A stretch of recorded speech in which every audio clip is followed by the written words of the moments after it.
Natalie. I realized that on last week's video I put Friday, and I'm sorry about that.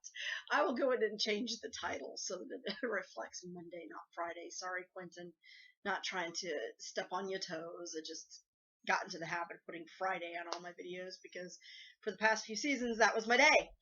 Anyhow, this week brings us to another new and interesting topic for Witches the Moon, and that is necromancy. Cue the music. Dun, dun, dun.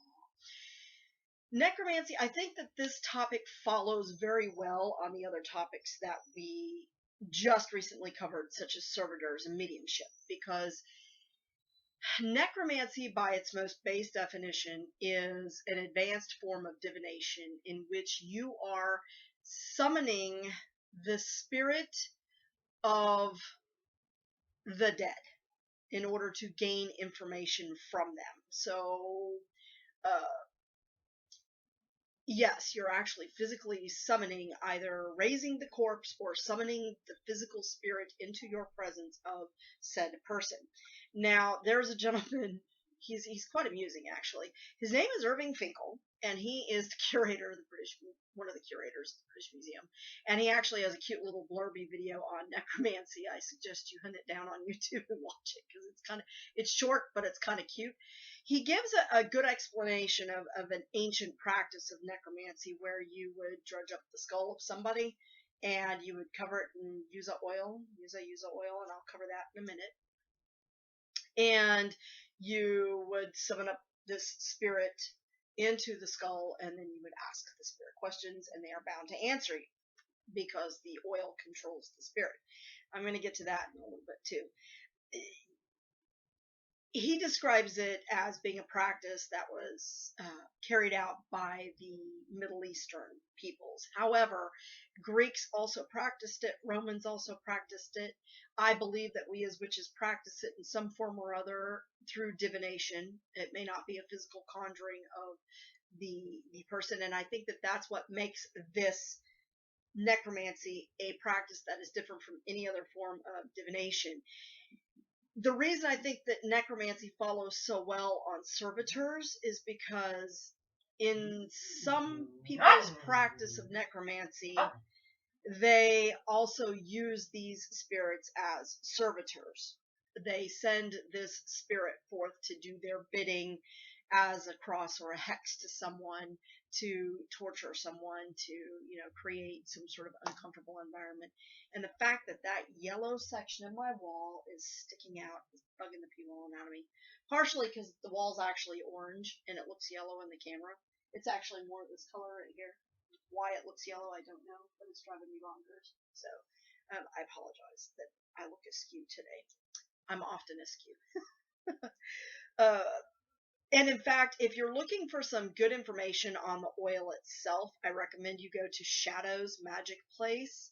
It's a blog on Blogspot, and he did a little bit of background and digging and research until he found a recipe somewhere for the oil, and I'm going to get more into that in a minute.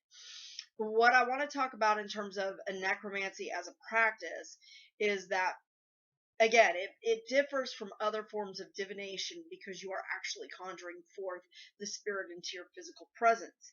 Now, one of the things that I would like to make a statement here about, and I don't want people to think that necromancy is necessarily a dangerous practice. Just keep in mind that when you are practicing necromancy, you are calling forth a spirit of another intelligent being that was usually once living like yourself, although I have heard necromancy being used as a practice also to summon demons or other spirits to work with. But anytime you do that, you're dealing with a spirit that is intelligent, and sometimes they have a mind of their own and don't necessarily want to do what you want them to, or they may become angry at being summoned forth to be used in such a manner. Who likes to be used? That being said, you want to make sure that you have built-in controls, and I would recommend that if you are new to the practice of necromancy, that you have yourself a mentor or someone who is experienced in the practice to kind of sit with you while you begin this part of your practice.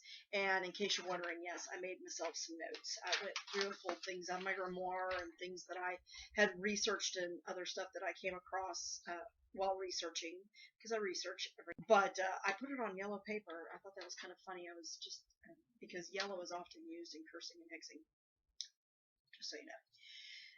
But in any case, I do recommend that you have someone present with you that is experienced in necromancy, or that you be allowed, you ask someone to mentor you, somebody who has been doing it for some time, that they allow you to sit in on their ritual, and so you can kind of see how it is done.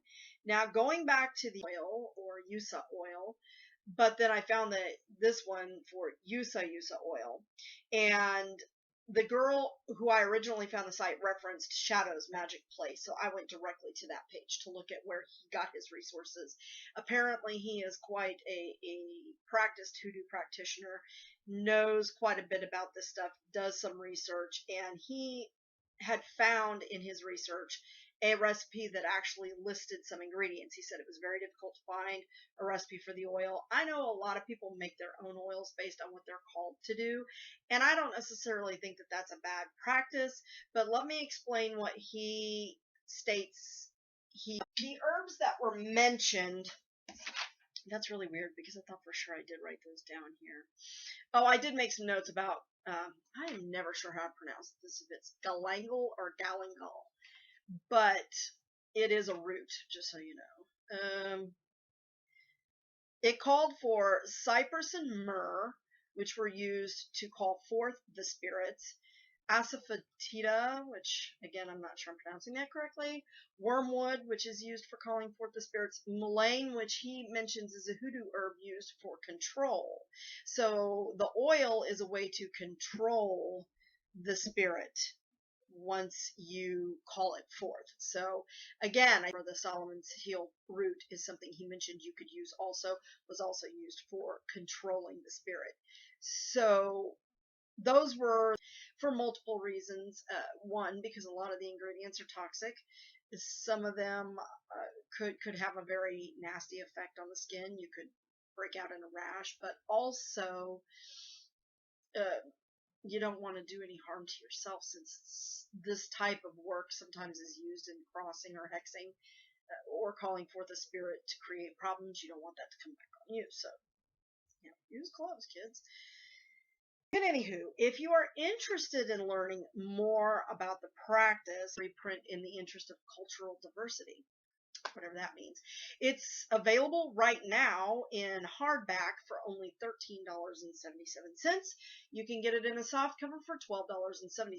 They have 2 copies left, so order yours before they're gone. More are on the way, according to Amazon.